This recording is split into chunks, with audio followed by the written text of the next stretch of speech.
Ito ang pako. Pako ang ating ulam, guys.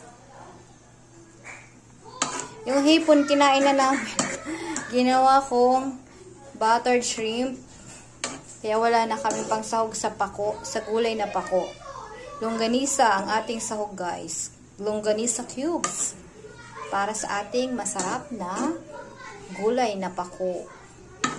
Ayan, papakulaan lang natin yan. At maya-maya ay ilalagay na natin yung kakang gata. O, diba? Ganon dito sa probinsya, guys. Dahil ngayon ay araw ng Sabado at walang pasok si ako. At syempre, meron tayong palengke day. Pag Sabado, guys, meron diyang palengke day. So, may mga tinda sa tabing dagat.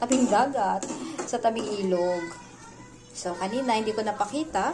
Kasi may mga video na ako dati, guys. So, tingnan nyo na lang sa ating videos uploaded.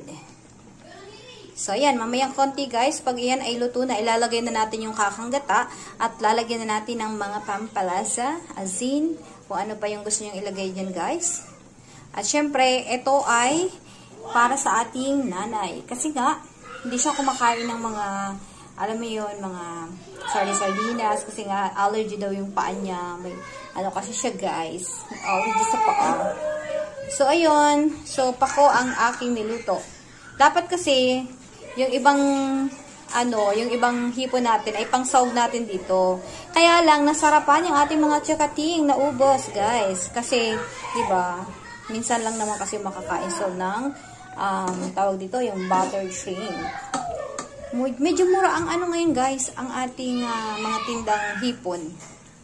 So, hindi ko alam. Susunod. Tapos, gusto ko yung dory, guys. Dory. So, maghahanap tayo ng dory. Manghuhuli tayo ng dory.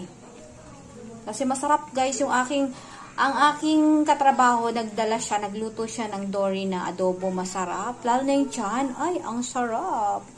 So, titingnan natin, sa susunod ko makapagluto tayo.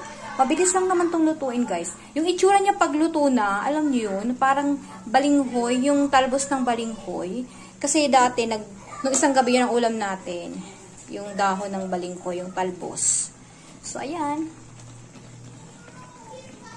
Masarap to, guys, kung tinapa, yung gano'n, di ba? Simple lang naman ulam-ulam sa probinsya. Kung kayo ay may mga